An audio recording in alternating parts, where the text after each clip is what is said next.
Quiero invitarles que se levanten, hermanos, sus sillas un momentito, con su Biblia en mano. Mateo capítulo 20, versículo 20. En el nombre del Padre, del Hijo y del Espíritu Santo. Entonces se le acercó la madre de los hijos de Zebedeo con sus hijos, postrándose ante él y pidiéndole algo. Él les dijo: ¿qué quieres? Ella le dijo: ordena que en tu reino se sienten estos dos hijos míos, el uno a tu derecha y el otro a tu izquierda. Entonces Jesús respondiendo dijo: ¿no sabéis lo que pedís? ¿Podéis beber del vaso que yo he de beber y ser bautizados con el bautismo con que yo soy bautizado? Ellos le dijeron: podemos. Él les dijo: a la verdad de mi vaso beberéis, y con el bautismo con que yo soy bautizado seréis bautizados. Pero el sentaros a mi derecha y a mi izquierda no es mío darlo, sino a aquellos para quienes está preparado por mi Padre. Cuando los 10 oyeron esto, se enojaron contra los dos hermanos. Entonces Jesús, llamándolos, dijo: ¿sabéis que los gobernadores de las naciones se enseñorean de ellas, y los que son grandes ejercen sobre ellas potestad? Mas entre vosotros no será así, sino que el que quiera hacerse grande entre vosotros será vuestro servidor, y el que quiera ser el primero entre vosotros será vuestro siervo. Como el Hijo del Hombre no vino para ser servido, sino para servir y para dar su vida en rescate por muchos. Amén. Gloria al Señor. Bueno, hermanos, esta noche quiero compartir con ustedes acerca de una característica, un rasgo maravilloso en la vida del pueblo de Dios. Esto Jesús lo recomendó, puedo decirle que lo recomendó a 1000, a sus discípulos, y esto sigue siendo, hermano, puedo decirle una medida de estilo de vida para el pueblo de Dios.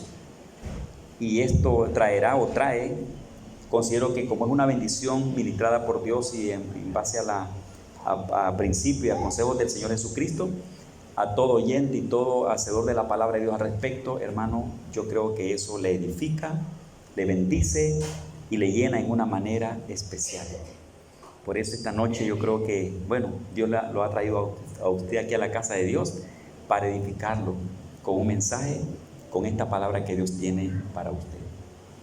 Yo siempre pienso esto: Dios, hermano, siempre, y lo digo así como por testimonio personal, siento que Dios aquí en la iglesia local, o a ustedes, o a todos nosotros, hermano, nos ha hecho un énfasis, bueno, creo que continuo, seguido, un énfasis del estilo de vida que Él nos está pidiendo siempre.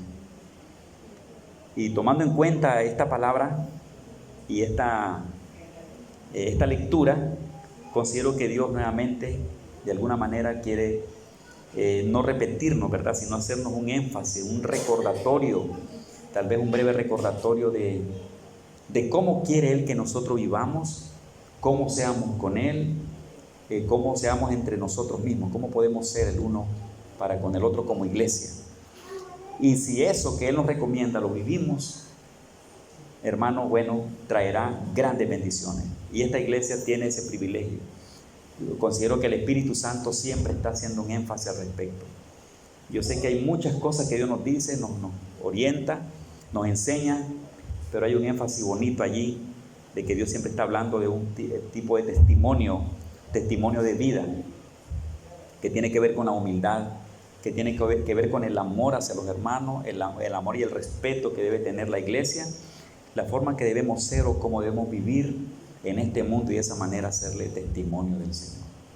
Y esto pues verdaderamente me impacta aquí en este capítulo, este párrafo hermoso de la Biblia que hemos leído.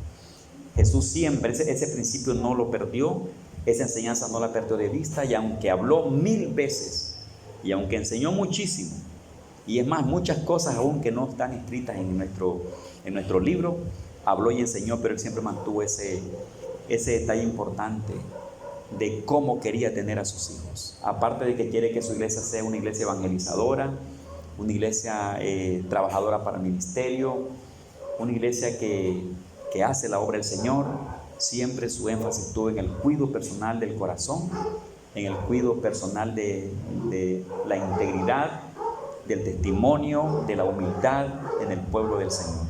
Y esto es lo que yo veo aquí en este párrafo, y por esta razón pues aquí va la palabra para ustedes en el nombre del Señor. ¿Cuántos alaban el nombre del Señor? Bueno, este día me gustó muchísimo cuando entré a la casa de Dios y miré a los niños, todo mundo recibiendo esa bendición. Yo me reuní con un grupo de niñitos, ahí la hermana Indora me pidió apoyo con sus niños y yo me gocé con esos niños de 11 años. Allí hay cosas, hermano, le voy a contar que me hicieron reír, ahí después les voy a contar algunas cosas. Me hicieron unas preguntas en sus comentarios que hicieron, dando por sentado cosas que ellos entendieron. Me di cuenta que el maestro tiene que estar bien preparado para responder preguntas, responder inquietudes y en qué momento debe dárselas, porque estamos preparando un cuerpo infantil, hermano, que se va edificando como una torre, como un edificio grande, para a la larga ser de grande bendición. Pero todo está en la forma que les estamos enseñando, que nos estamos dando para ellos, que estamos modelando. Y yo creo que también Dios tiene planes con los niños, y en esa forma que Dios cada día está preparando a la iglesia adulta, yo creo que también está preparándonos para hacer de esa bendición y de ese testimonio para la niñez de la iglesia y para la juventud. Hubieron cosas que ellos dijeron, que yo digo, y me pusieron a pensar, y hay preguntas que no se las contesté. No se las contesté no porque no las sabía, sino porque para responderle a algo que alguien de ellos presenta, no se lo voy a decir, esto es así. No, porque ellos tienen sus razones, necesito sentarme con ellos, y yo voy a venir a sentarme con ellos, y cualquier momentito tengo que explicarle a algunas cosas. Y digo yo, tenemos que estar no solamente preparados en conocimiento, hermano, en experiencia de lo que podemos hacer, sino también en humildad, en amor, o sea, incluir integralmente todo nuestro ser en Cristo en una formación integral en el Señor, que tenga que ver con ese testimonio, con ese amor, con esa humildad, para de esa manera, hermano, preparar a otros. Y yo creo que Dios está bendiciendo esta iglesia y la está edificando. Y muchos de ustedes, si es posible, todos estamos aprendiendo y estamos siguiendo a Jesús. Yo creo que vamos haciendo buen paso.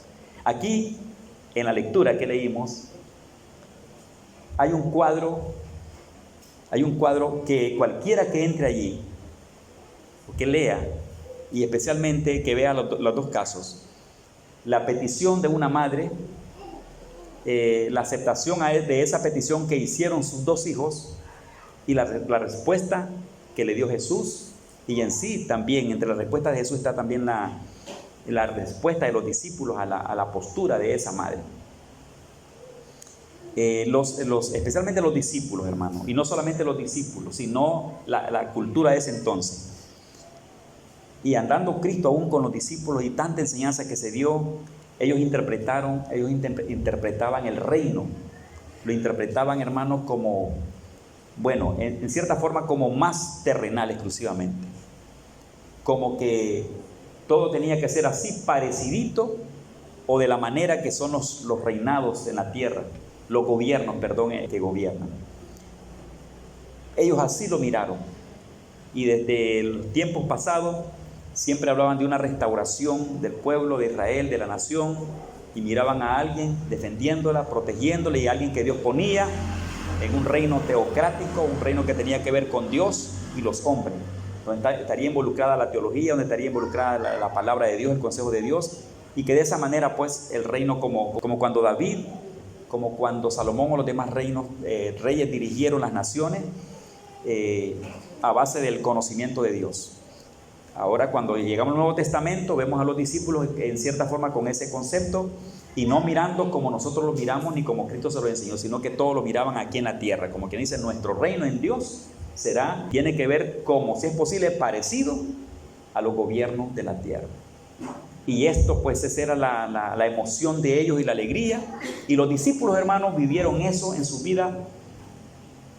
Bueno, hasta el día que Cristo ascendió, todavía estaban con eso, 3 años y medio de enseñanza, de enseñarles Cristo lo que era, cómo era la situación, cómo se vivía en Él, qué significaba lo del reino. Ellos siempre estaban pensando que todo era terrenalmente.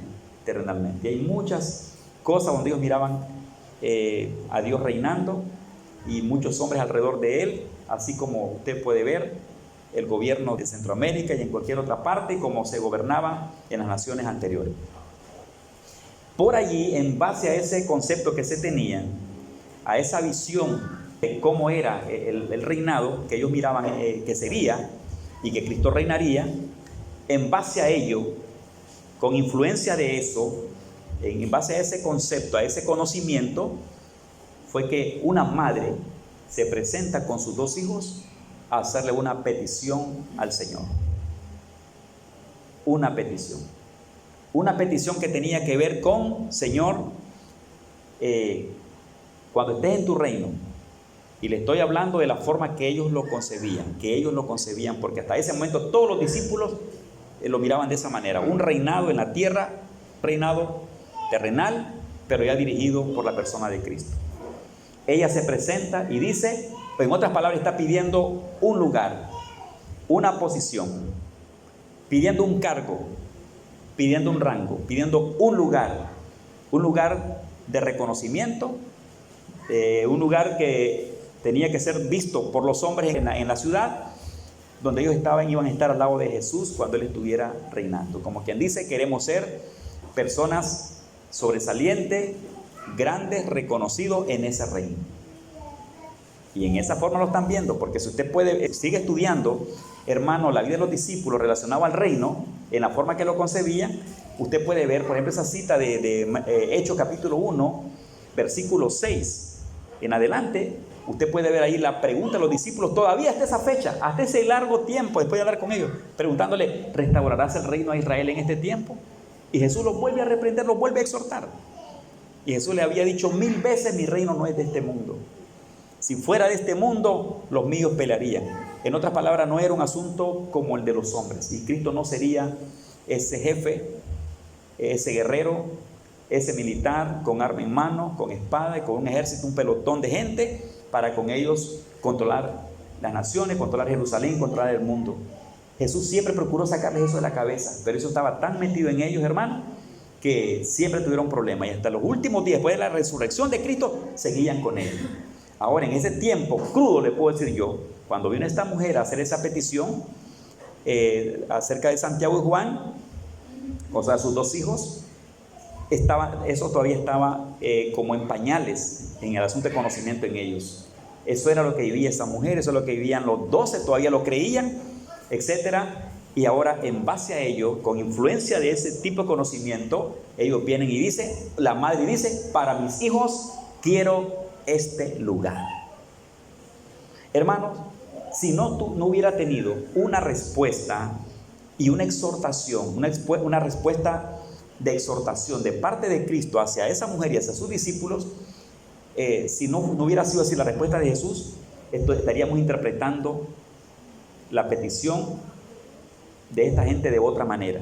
Pero observe que la respuesta de Jesús es muy dura. La respuesta de Jesús no es fácil.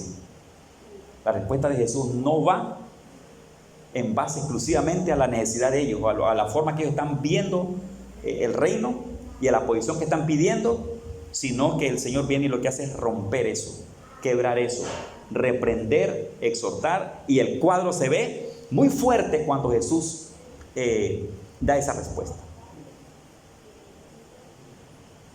Eso sacudió a la mujer, sacudió a esa madre, sacudió a los dos discípulos, a Santiago y a Juan, pero también sacudió en términos negativos, en respuesta de no aceptación de parte de los 10 discípulos. También ellos dijeron no y se enojaron con eso, no estaban de acuerdo.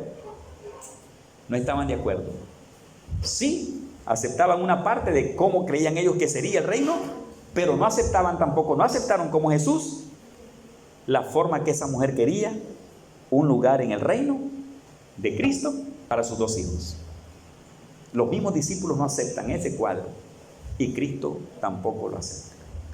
Hermano, esto a nosotros, hasta este momento que he expresado esta introducción y he pintado el cuadro, el contexto de lo que significa en sí la petición de esta mujer, yo creo que ya usted tiene una idea y ya usted sabe, ya ha escuchado, y yo creo que ya va sintiendo qué es lo que en esta noche Dios quiere decirle a cada uno.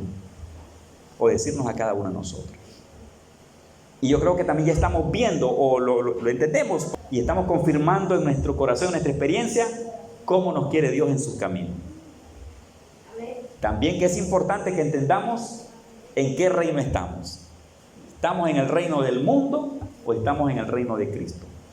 Y que entendamos cuál es el reino del mundo y cuál es el reino de Cristo. Y que de esa manera pues vivamos.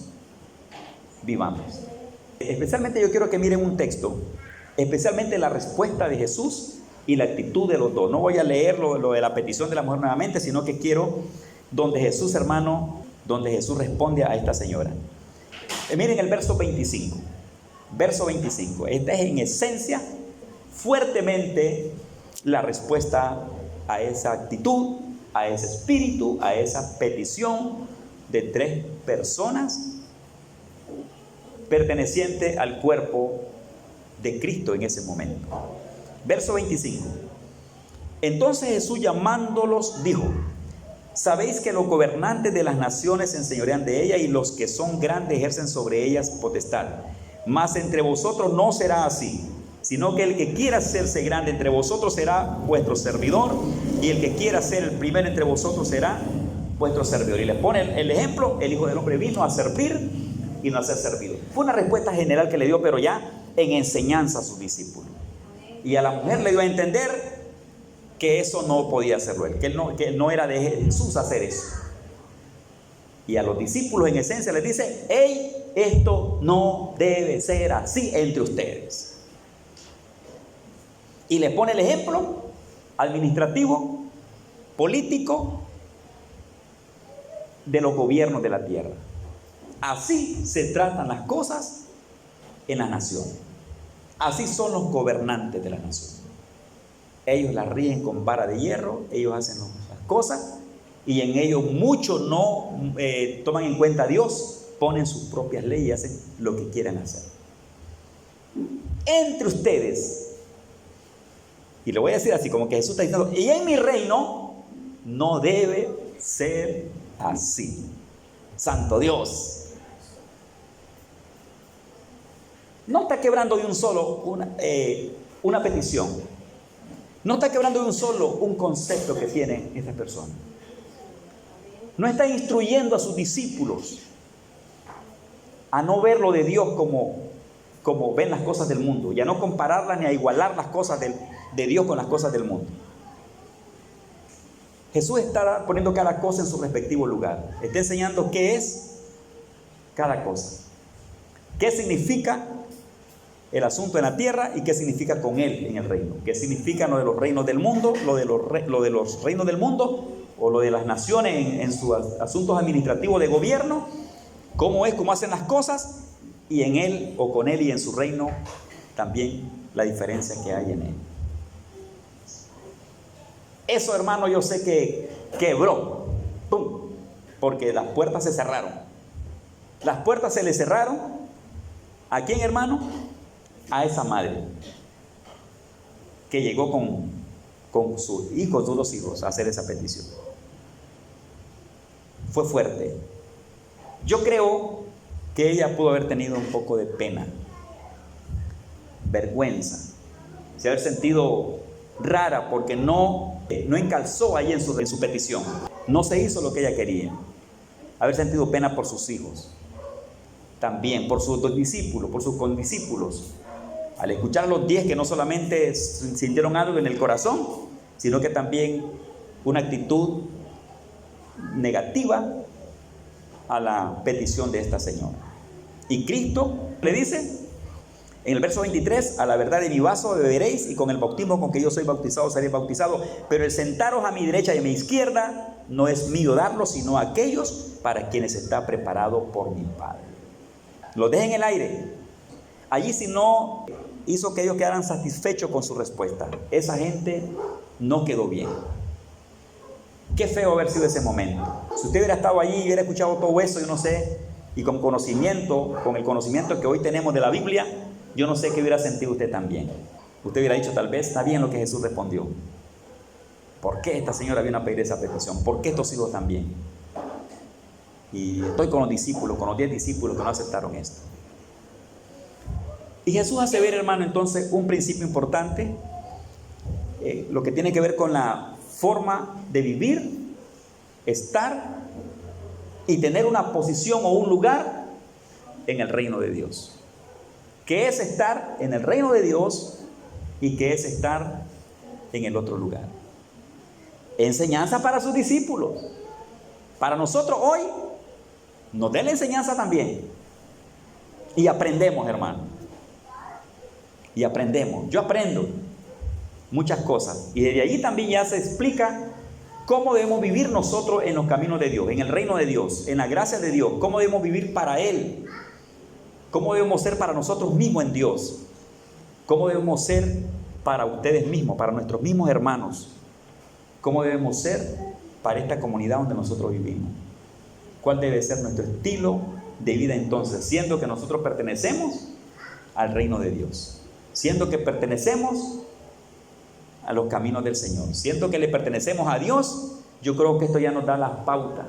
Y nos enseña y nos dice, hey, ustedes son un pueblo en esta tierra especial de Dios. Creo que nos dice algo a nosotros. Porque nosotros también estamos siguiendo, hermanos, como los discípulos allá, siguiendo a Cristo. Hay una cita que quiero que la vean en Marcos capítulo 9, versículo 33. Es otro caso. Se menciona en otro contexto, pero el principio de cómo debe vivirse en el Señor, creo que no cambia. Como cuando Jesús explicó que en las cosas de Él y en su reino las cosas, y en su pueblo las cosas no deben ser como esa gente pidió que querían ser. Ahora observe aquí, se parece mucho, está en otro contexto, pero el principio lo maneja. Es decir, cómo quiere Dios que su pueblo viva en los caminos de Dios, entre nosotros mismos como pueblo, y de esa manera le agrademos a Dios. Marcos 9:33. Hay una pregunta allí en el párrafo que dice, ¿quién es el mayor? Y llegó a Capernaum y cuando estuvo en casa les preguntó, ¿qué disputabais entre vosotros en el camino? Mas ellos callaron, porque en el camino habían disputado entre sí quién había de ser el mayor. Entonces él se sentó y llamó a los 12 y les dijo, si alguno quiere ser el primero, será el postrero de todos y el servidor de todos. Y tomó a un niño y lo puso en medio de ellos, y tomándole en sus brazos, les dijo, el que reciba en mi nombre a un niño como este, me recibe a mí. Y el que a mí me recibe, no me recibe a mí, sino al que me envió. Puso el ejemplo de un niño. ¿Cómo debía ser la vida de ellos, hermanos, como pueblo y como iglesia? No debían tener nada de grandeza, pero aquella grandeza enfermiza, donde la gente quiere sobresalir sobre otras personas, pero no en un término sano, sino en aquel término de egoísmo, de grandeza, de orgullo. Hablemos de la soberbia, como de gente que son, por lo que son y por lo que hacen, como más superiores a otros. ¿Quién es el más grande entre nosotros? Y era una plática que llevaban esos 12 hombres, porque hasta ese momento los discípulos todos estaban juntos, los 12 discípulos, entre ellos estaba Judas Iscariote. Jesús, yo me pregunto aquí, digo yo, ¿por qué no trató el tema con ellos en el camino? Posiblemente para ellos Jesús no iba escuchando, pero Jesús iba pendiente de un tema candente, de grandeza, de engrandecimiento, de rango, de poder, de gloria sobre otras personas en el mismo cuerpo, y especialmente en el reino de Dios. Jesús no los trata en el camino. Llega a un lugar y Él entra en escena. Por ejemplo, el verso 33 dice, y llegó a Capernaum y cuando estuvo en casa les preguntó. Va con el tema que en el camino se iba a tratar. ¿Qué disputabais entre vosotros en el camino? Él ya sabía, pero Él quería corregir eso. Él quería tratarlo, quería educarlo, quería enseñarles, hermano. No les dejaba pasar malas crianzas. No les dejaba pasar cositas. Yo prediqué, creo que fue el domingo pasado, una partecita que decía: cuando Dios le habla algo y usted sabe que es con usted, ¿para qué va a andar esperando confirmación de que Dios lo reprende y lo exhorte y le vuelva a decir otra vez? Porque hay gente que Dios le está hablando al corazón y le está señalando lo que tiene en su vida, lo que tiene en su corazón. Pero estamos chineando ahí como una papa caliente, como quien dice: no es el momento para mí, aunque Dios le esté pegando, aunque Dios le esté tocando la llaga, aunque Dios le esté recordando algo, aunque el Espíritu Santo esté activando esa conciencia en la persona para que pueda percibir la exhortación, la palabra, el llamado que Dios está haciendo, la persona puede resistirse y quedarse allí como disimuladito, dándose tiempo. No es para mí, o que otro me lo diga, o que se me lo confirme por sueño, por revelación, por visión, u otra prédica que me hagan al respecto. Yo le decía a la iglesia esa noche: no espere más si Dios le está hablando algo. Si es con usted, ¿qué va a estar esperando? Es el tiempo de ponerse a trabajar en eso que Dios está tocando. El tiempo de actuar, no solamente estar chineando esa papa caliente allí. ¿Para qué esperar más? Y si la palabra era para hoy, para prevenirlo hoy, para evitarle alguna situación el día de hoy, pero usted está esperando confirmación, se está dando su tiempo. Si usted ve que Jesús no da mucha tregua para responder y que no espera mucho tiempo para exhortar, para corregir a la gente de su reino, si Jesús actúa de esa manera, que no deja pasar cosas, que siempre está allí recordando y hablando, su respuesta es inmediata, significa que la acción nuestra debe ser también sabia, cuidadosa. Porque un pueblo avisado, hermano, puede evitar un montón de cosas. Pero un pueblo que duerme la palabra, que duerme la exhortación, que la guarda por ahí, que no guarda la palabra de Dios para él, sino que más bien olvidadizo, oye la palabra y se olvida, y está allí pasivito, tranquilito y relajado, y aunque Dios le esté hablando, no hace nada. Un consejo a tiempo puede salvar una vida. Y Dios siempre está procurando hablarnos a tiempo, tocando la puerta de nuestro corazón, porque podemos perder la oportunidad. Y mucha gente así está, muy pasiva, y está durmiendo la palabra, adormeciendo la palabra que Dios puso en su corazón y en su vida. Es una semilla que la gente la vuelve pasiva, no le da lugar que crezca, que desarrolle, porque la abarca y la tiene allí entretenida. Al respecto, me acuerdo cuando yo era un cipotito de unos 7 años, 6 años, hermano. Con mi hermano habíamos agarrado la costumbre de ir a una parte del solar y sembrar granos. Éramos pequeños, él me llevaba 2 años a mí.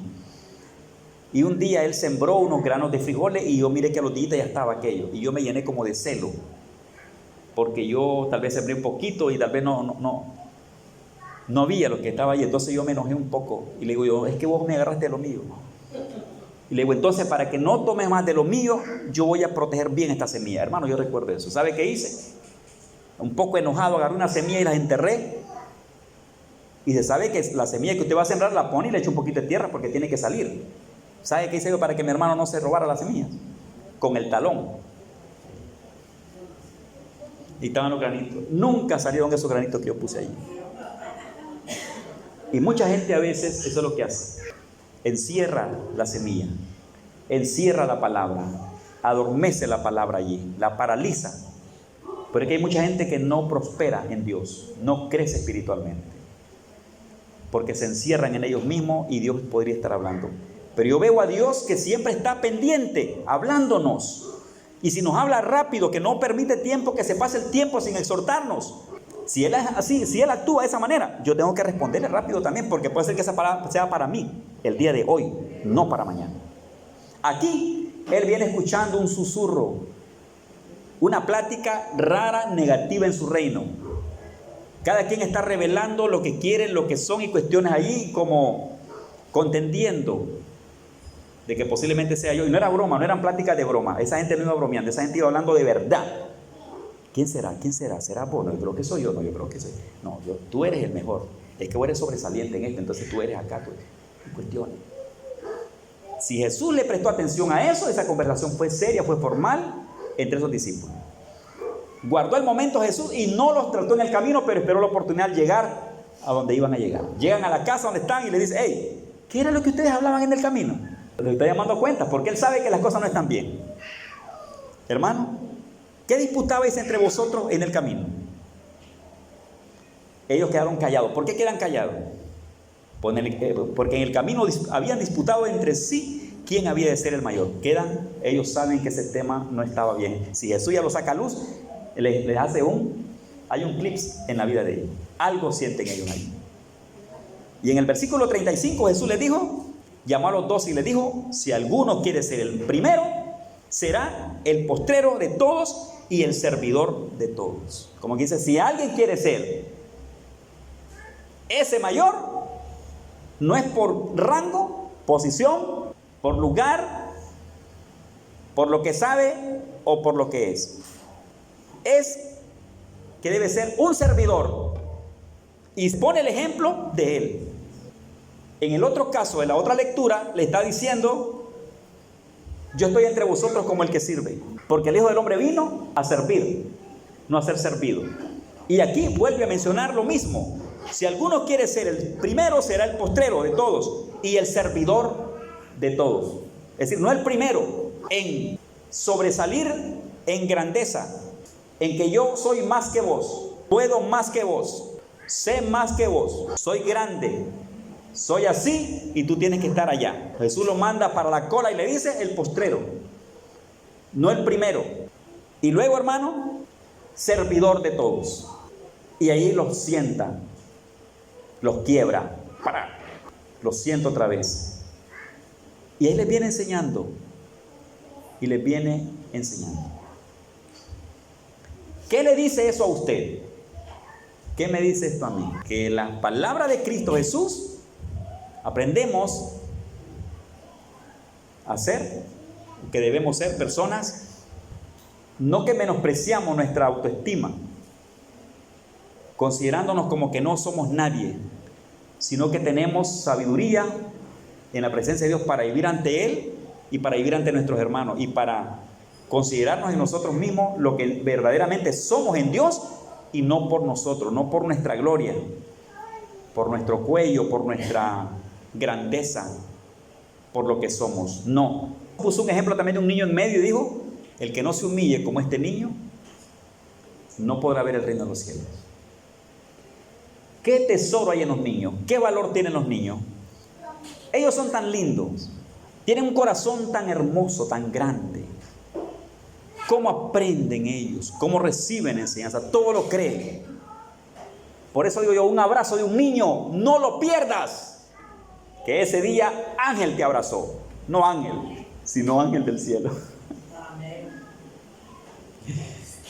Un beso de un niño, se acerca y te abraza y venga hacia ti. Sea de tu hijo, de tu hija, o sea cualquier niño.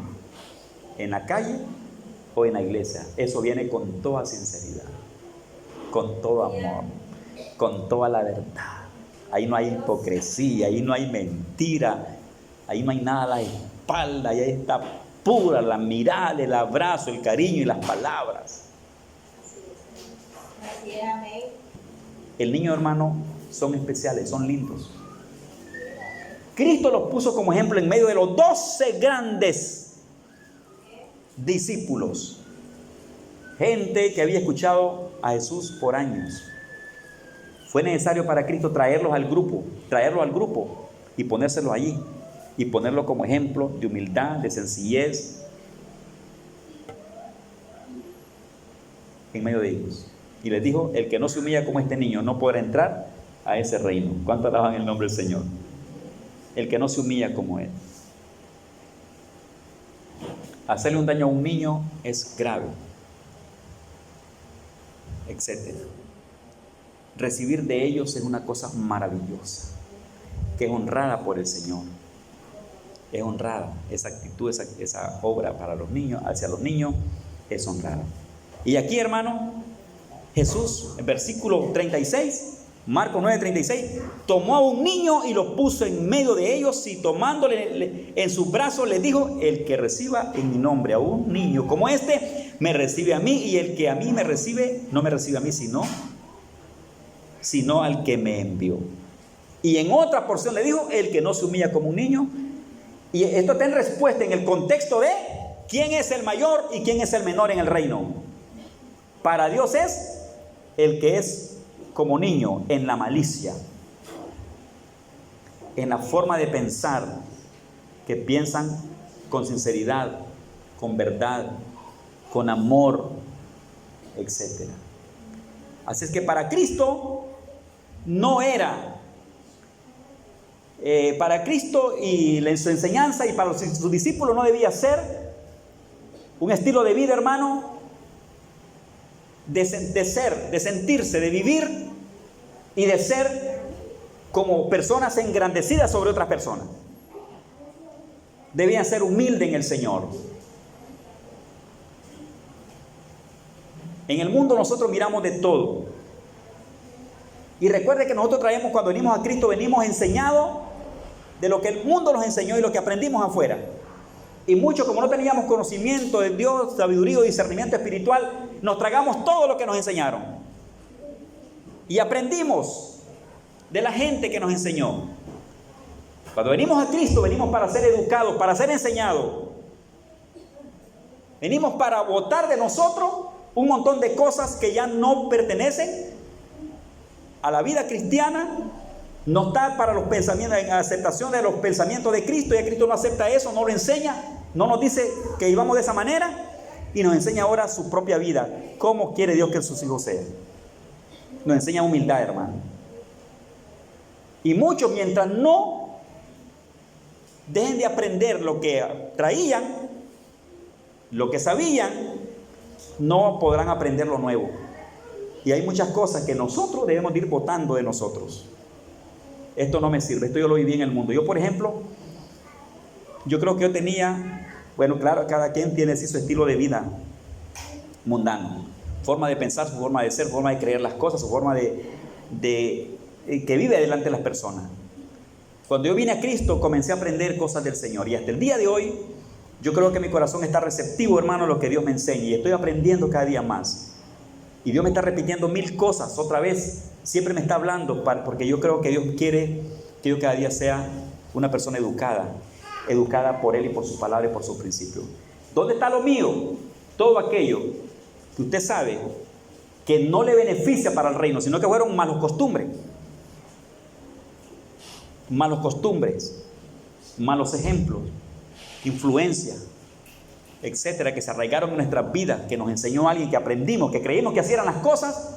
Cuando venimos a Cristo, queremos agradarle a Dios. Y todo eso debemos botarlo con ayuda del Señor. Conscientemente entrar a cambio de vida. Cambiar nuestra forma de pensar. Dios, esto no me sirve, Padre. Y aunque esto sea como mi tesoro, como mi corazón, yo amo tanto esto que aprendí. Me costó tanto que no puedo dejarlo. Si no es para edificarle espiritualmente su vida, es necesario ir botando cosas, trabajando en Dios con la ayuda del Espíritu Santo, conscientemente lo que vamos a cambiar y ponerlo ya en remojo, ponerlo ya en el área del cambio y trabajar por ello, luchar por ello y ser consciente de la necesidad y trabajar en eso, porque hay muchos creyentes, hermanos, que llegan muchos años de vida cristiana y da pena de ellos. Viven una vida como de inconversos todavía.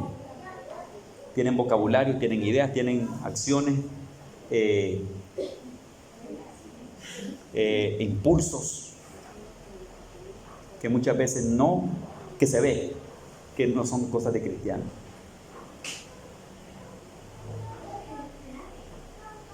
Y el cambio se proyecta con conciencia, con inteligencia, con énfasis en ello.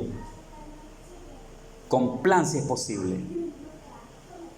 Va cambiando esa forma de pensar cada día, diferente, y va votando aquello que a Dios no le agrada, y la persona va cambiando. Y en esos 3 años y medio de Jesús, con enseñanza que daba a sus discípulos, Él procuró, hermano, liberarlos.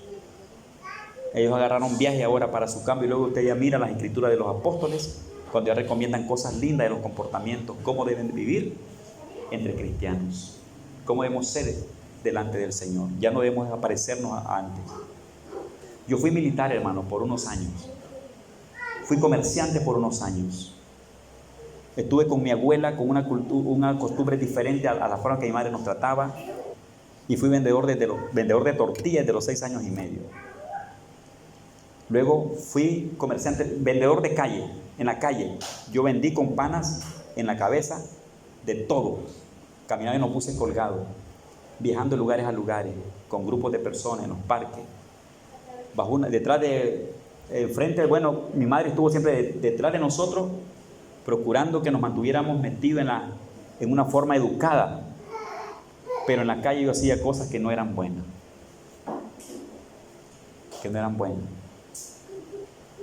Y así estuve hasta cierta edad. También conviví en una casa de conflicto, porque hubo unos años de conflicto entre mis padres. Ellos se dejaron por problemas internos, se desintegró el matrimonio. Yo viví esa experiencia, lloré, me lamenté. Un día sentí como pensamiento suicida, de suicidio. Esa experiencia la vivimos. Después fui militar, anduve con armas, me preparé militarmente, anduve entre los hombres, anduve haciendo cosas fuertes en la vida militar. Dios me salvó por milagro. Hubieron 5 hombres militares, jefes, que me ministraron y me trataron durante todos esos años. Aprendí mucho de ellos. Luego vine a Cristo y vine con todo ese montonón de cosas. Una de las primeras cosas que yo entendí en el Espíritu era que mi vida tenía que liberarla, que Dios tenía que ser mi Dios. Y un par de meses, convertido para Cristo, fui a limpiar mi casa. Le llegué a pedir a mi madre que limpiara la casa de todo lo camuflado, de todo lo militar. Creían que estaban locos, mis hermanos pensaban que yo estaba loco, pero mi casa fue limpiada. Sacaron todo de allí. Y Dios así ha venido tratando en mí. Y no solo, le pongo eso como ejemplo de que, no sé, tal vez la vida de usted fue de otra forma. Tal vez usted no anduvo como yo, pero fue otro estilo de vida. Posiblemente más fuerte que la mía. Pero al venir a Cristo usted se da cuenta que su vida debe cambiar y que Cristo lo trae a un cambio. Reconocer la necesidad de cosas raras, tremendas que hay en nuestras vidas, que necesitamos cambiarla. Y hacerlo con intención, intencionalmente, con sabiduría, y hacer énfasis en ello, trabajar en el cambio. Presentarse delante de Dios. Dios, quiero ser mejor hoy. Y el Espíritu Santo no dejará de hablar a la conciencia, al corazón, para que su pueblo cada día sea un pueblo nuevo. Pueblo transformado de bendición para otra gente. Pueblo de bendición en lo que habla, en lo que dice y en lo que muestra en su vida. Y Cristo trató con los discípulos, y especialmente esa área de la grandeza, el orgullo, del querer ser mejor que otros, más grandes que otros. Fue un asunto en los discípulos. Y Cristo les dijo: los gobernantes de las naciones se enseñorean de ellas, hacen con ellas lo que quieren hacer. Entre ustedes no debe ser así. Y en el reino de Dios, el que quiere hacerse más grande debe hacerse el más pequeño. Y tomó un niño y le dijo: el que no se humilla como este niño no puede entrar allá. Y entre vosotros, si alguno quiere ser el mayor, el primero, ser el postrero de todo y el servidor de todos. Y yo estoy entre vosotros como el que sirve, porque el Hijo del Hombre no ha venido para ser servido, ha venido para servir. Usted sabe el ejemplo de Cristo, Él se dio por nosotros. Se humilló, y sabemos nosotros la humildad de Cristo cuando se somete y se humilla para ser el Dios de nosotros, hermano. Se humilló hasta lo sumo. Dejó su gloria, dejó su trono, dejó su todo, dejó su corona. Dejó todo. Y se dio por nosotros. Y Pablo dice: el sentir que tuvo en Cristo al respecto, esté también en ustedes. Para con Dios y para con nuestra gente. Romanos 12, 3 al 8. Digo pues, por la gracia que me es dada, a cada cual que está entre vosotros, que no tenga más alto concepto de sí que el que debe tener, sino que piense de sí con cordura, conforme a la medida de fe que Dios le repartió a cada uno. Porque de la manera que en un cuerpo tenemos muchos miembros, pero no todos los miembros tienen la misma función, así nosotros, siendo muchos, somos un cuerpo en Cristo y todos miembros los unos de los otros. De manera que teniendo diferentes dones según la gracia que nos es dada, si el de profecía, úsese conforme a la medida de la fe, o si el de servir, el servir, o el que enseña en la enseñanza, el que exhorta en la exhortación, el que reparte con liberalidad, el que preside con solicitud, el que hace misericordia con alegría. El amor sea sin fingimiento, aborrecer lo malo, seguir lo bueno, amados los unos a los otros con amor fraternal, en cuanto a honra, prefiriendo los unos a los otros. En lo que requiere diligencia, no perezosos, viente el espíritu sirviendo al Señor. Gozaos en la esperanza, sufridos en la tribulación, constantes en la oración. Versículo 3. Que cada uno no tenga más alto concepto de sí que el que debe tener, sino que piense así con cordura, conforme a la medida de fe que Dios le ha repartido a cada uno. Esta versión, hermano, que está aquí, es la que usan los niños. Hay un texto que yo quiero aquí repetirlo en esta versión. En esta versión dice, Romanos 12:3, dice así: basados en el privilegio y la autoridad que Dios me ha dado, le advierto a cada uno de ustedes lo siguiente: ninguno se crea mejor de lo que realmente es. Sean realistas al evaluarse a ustedes mismos. Háganlo según la medida de fe que Dios le haya dado.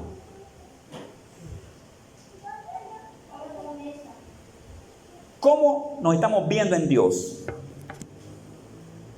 Para nosotros mismos, para con Dios y para nuestro prójimo, para nuestros hermanos. Habla, hermanos, del autoconcepto. Aquí me gusta esa palabra que usa esta versión cuando dice: ninguno se crea mejor de lo que realmente es. Sean realistas al evaluarse a ustedes mismos. Háganlo según la medida de fe que Dios les haya dado. Y en la Reina Valera dice: más alto concepto de sí que el que debe tener.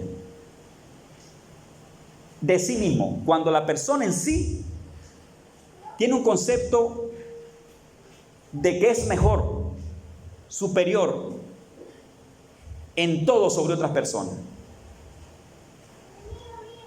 Y aquí, como está en el contexto cristiano, tiene que ver en la vida cristiana con lo que soy y lo que yo hago.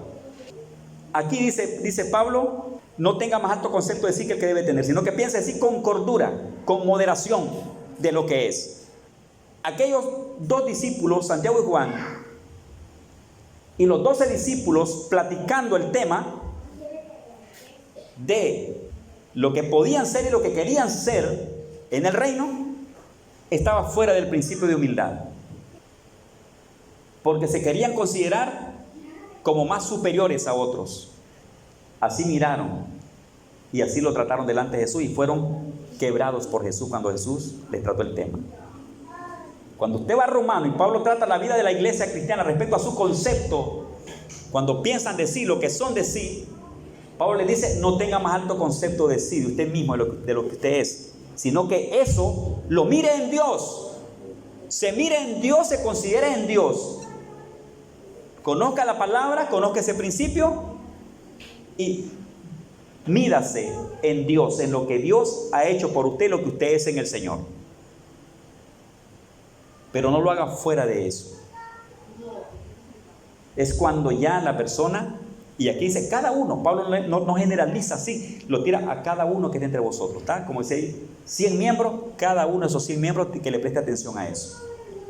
Que cuando evalúen quiénes son, lo que son y lo que pueden llegar a ser, que lo hagan con sabiduría, que lo hagan con inteligencia, que lo hagan con reverencia a Dios, con temor al Señor. Y que no vuelen en el sentido de que quieren salir engrandecidos sobre otras personas por lo que son y por lo que hacen.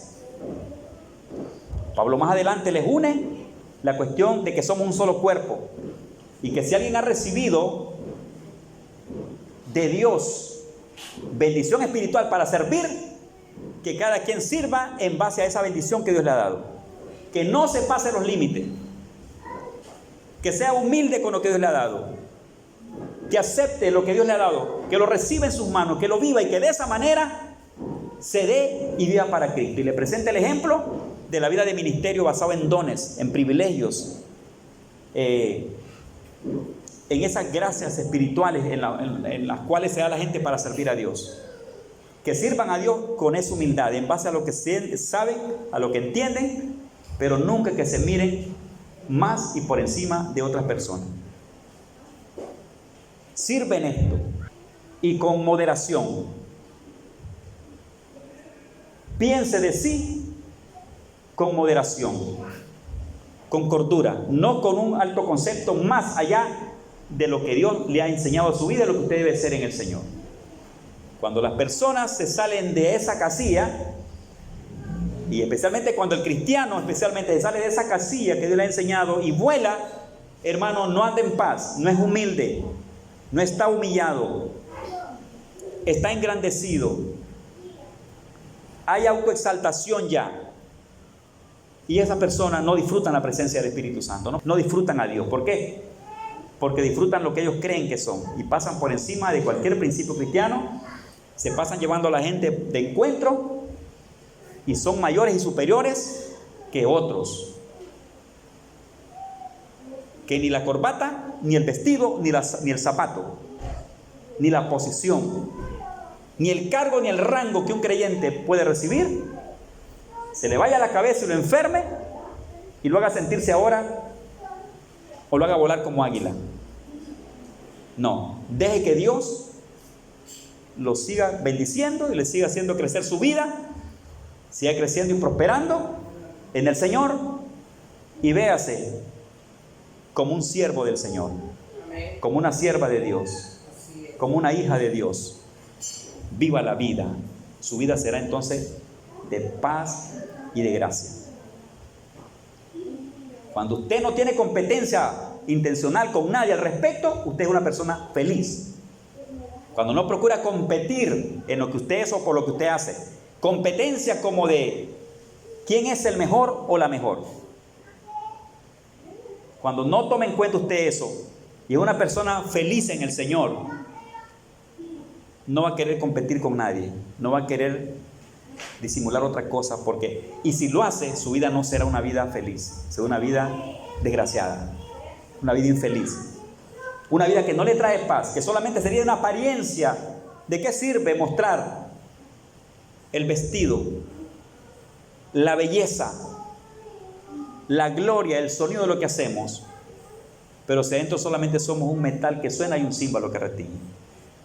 Y ese hermoso Proverbio 31, engañosa es la gracia, vana la hermosura. La mujer que teme a Jehová, esa será exaltada. Tomo esto para poner el ejemplo de cualquier gloria que pueda adornarme o que quiera ponerme yo encima para mostrar un concepto de mí que ya no me lo apoya ni la palabra del Señor. No sirve de nada. Para Dios no es todo eso. Para Dios es la reverencia al Señor. Para Dios es el temor de Dios en la vida del hombre y de la mujer. A los discípulos los bajó hasta abajo, los quebró. Y a vista del mundo, porque el mundo mira ese texto de lo que Jesús le dijo a los discípulos. ¡Qué tremendo! Si Santiago y Juan estuvieran vivos, se pusieran rojitos en cada vez que escuchan esa prédica o cada vez que se miran el texto, porque no fueron bien recibidos. Pero sirvieron de ejemplo para que nosotros no seamos como Juan, ni seamos como Santiago, ni seamos como la madre de ellos, ni seamos como querían hacer los 12 discípulos. ¿Será vos o seré yo? Buscaban siempre estar allá. Y no hablemos, hermano, de cargos y posiciones. Estamos hablando de un engrandecimiento del corazón. Eso era lo que sentían, un ego interno, una grandeza, no en sí la posición. Lo que la madre de estos hombres venía a buscar en sí no es la posición. ¿Qué hay detrás del deseo de esa posición? ¿De qué hay detrás del deseo de esa petición que le hicieron al Señor? Detrás de que sus hijos estuvieran a la derecha y a la izquierda de Jesús. Era aquella cosa como: mis hijos tienen que ser alguien en ese reino, al lado de Jesús. Y Jesús la quiebra, ¡prac! Y a ellos los quiebra, ¡pluf! Y a los demás discípulos también los enseña y los agarró con su palabra. Y ese tema, hermanos, Jesús no lo toca solamente ahí. Hay otros pasajes bíblicos regados por el Nuevo Testamento donde Jesús le habló a su iglesia a ser una iglesia humilde, sana, santa y entregada al Señor. Mis amados hermanos, eso no ha pasado de moda. En todo esto que estoy hablando y enseñando, hay un principio en cuestión: la humildad del siervo, la humildad de la sierva. Se mide no por lo que piensa, ni por lo que cree, ni por lo que la gente puede decirle, porque muchas veces la gente enferma a la gente. ¿Sabe usted eso? La gente enferma a la gente y le suben el zumo hasta la cabeza y las personas se la dejan creer.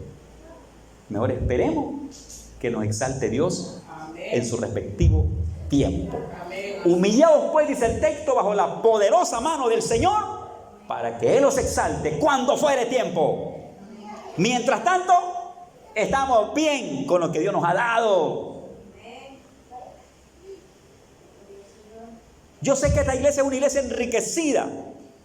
La iglesia de los Corintios se conoce como una iglesia enriquecida en dones y talentos y ministerios. 1 Corintios capítulo 1, capítulo 2, capítulo 3. Pablo les dijo: no tienen necesidad de nada, porque en todas las cosas fuisteis enriquecidas.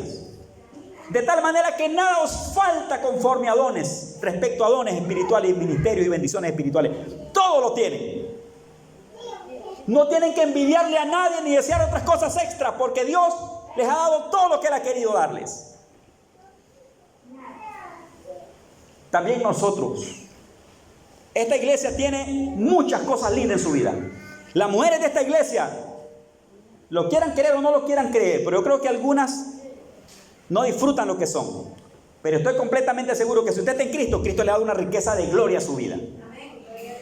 Si usted desprecia y vive como vivía el hermano mayor del hijo pródigo, que en la gloria y en la riqueza creía que era un miserable, pues entonces podrá estar en Cristo y con una mente y una cabeza que le hace ver que no es nada en Dios. Y como ese es su concepto y su valor, así se trata, así es y así vive.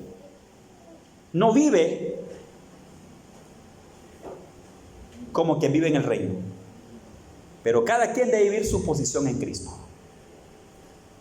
Alto concepto de sí es malo, y la autoestima y el autoconcepto que tengamos, que lo tengamos por el suelo, no sirve, destruye a las personas. Tiene que ser meditarlo y vivirlo con cordura, con moderación, conforme a lo que Dios le ha dado, conforme a la medida de fe que tiene de parte del Señor, no conforme a la gente lo aplaude, porque muchas veces la gente lo levanta a uno cuando uno no anda levantado, y lo enferman, hermano. Hay un montón de gente que la gente lo anda arriba, que cualquier ratito lo van a botar abajo. Mejor que lo exalte Dios, que no lo exalten las multitudes, que lo exalte el Espíritu Santo. Las palmaditas, sépalas recibir. Los halagos, sépalos recibir. Los aplausos, si le dan aplausos, sépalos recibir. Las buenas expresiones de felicitaciones, sépalas recibir. Que no se vayan como zumo en la cabeza, porque puede allí destruirnos. Es mejor que reciba la fe, la palabra y el consejo que Dios le da de lo que usted es, y gloria a Dios si alguien más lo alabe en base a Dios, lo felicite en base a Dios, lo reconoce en base a Dios, pero no se me vaya a enfermar o no se enferme, porque eso ha destruido un montón de gente. Y hay gente que se las cree. Yo le diría, en primer lugar, sobre lo que sea, creámosle a Cristo Jesús. Créale a su palabra. Cristo nos ha levantado y ha hecho en nuestra vida, hermano, cosas grandísimas. Vivamos para Él, vivamos lo que somos en el Señor. Mídase en el Señor, no por lo que sí alguien puede decir. Más bien, gloria a Dios por lo que alguien pueda confirmarnos en Dios, pero no por lo que cualquiera quiere decirnos cosas. No se aparte de ese principio, porque no le va a hacer ningún bien. Yo no sé quién fue el engañado. No sé si fue la madre de esos hijos o fueron los hijos engañados por la mamá. Pero la idea estuvo en uno de los tres. Tal vez la mamá les dijo: hijos, ustedes van a hacer esto, déjenme llevarlos delante de Jesús. Y ellos se la agarraron y salieron avergonzados. O no sé si fueron los dos convenciendo a su mamá. mamá, nosotros somos esto y queremos esto, ¿nos llevas? Y la mamá lo agarró en serio. Y llegaron a pegar en un bloque. Tropezaron en la piedra de tropiezo. Iglesia, santo Dios. ¿Qué me dice Dios esta noche? ¿Qué he aprendido con todo esto? Si algo el Espíritu Santo le habla a su corazón, no pierda tiempo. Amados hermanos, esta palabra es la palabra de hoy. Creo que Cristo nos muestra un camino maravilloso a todos. Y yo quiero eso, no quiero ponerme carga, no aguanto ni con las mías. Y otras cargas que me monten encima me van a matar. Quiero mejor, con lo poco que me manda el Señor, quiero moverme con Él. Servir y vivir para Cristo. Lo demás, hermano, podría ser un costal muy pesado para mí. Dios me lo bendiga esta noche. Cristo nos ama a todos y viene por nosotros. ¿Cuánto alaban al Señor? Viene por nosotros. Yo quiero hacer una oración con ustedes esta noche.